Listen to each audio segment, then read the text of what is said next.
All right, kiddos, in this video, we are going to talk about finding the net worth and calculating sales tax.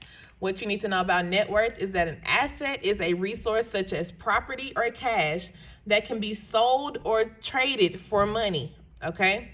A liability is financial obligations that must be paid, such as loans, unpaid bills, and credit card debt.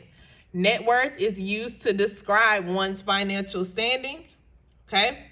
And we're going to talk about how we find net worth. Now, for the steps, you simply add up any assets. Second, you add up any liabilities. And then you subtract the liabilities from the assets. So you add up all the money that you have, because an asset is property or cash that can be sold or traded. So that's basically money that you have.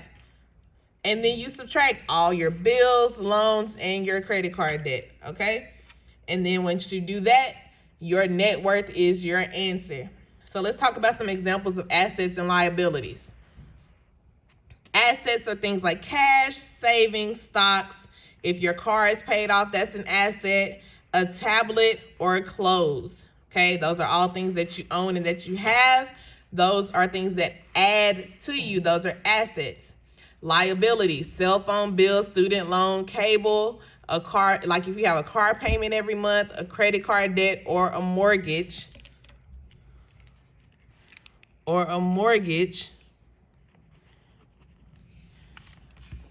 which is a house payment, those are liabilities. So every month I have to pay my cell phone bill, my student bills, my student loan bills, cable, car payouts. That is money coming out of your pocket. So assets are added to your bank account. Liabilities, you subtract those from your bank account, okay?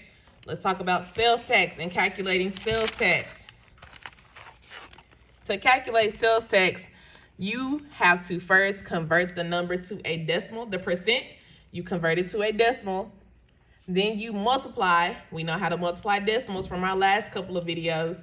Then you answer, or whatever answer you get after you multiply equals the sales tax. Now, to change a percent into a decimal, we use a strategy called Dr.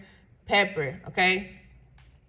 You write down whatever your decimal is, and you move the decimal, or your percentage, and move the decimal twice to the left. So, for example, if I had, let's say I had 14%, and I want to change that 14% to a decimal, well, first, I need to put a decimal there and do Dr. Pepper, in this case, Pepper Doctor, because I'm going from percent to decimal.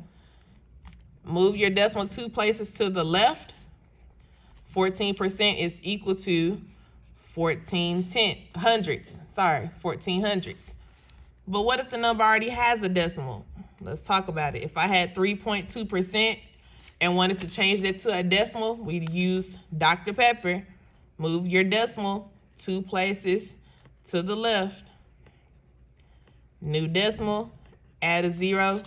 3.2% is equal to 32 thousandths, okay? Let's get some examples. Now, for these examples, it is very important that you write these examples down. It is very important that you write these examples down. I will tell you why in a moment. Number one, if I wanted to do a 6% sales tax on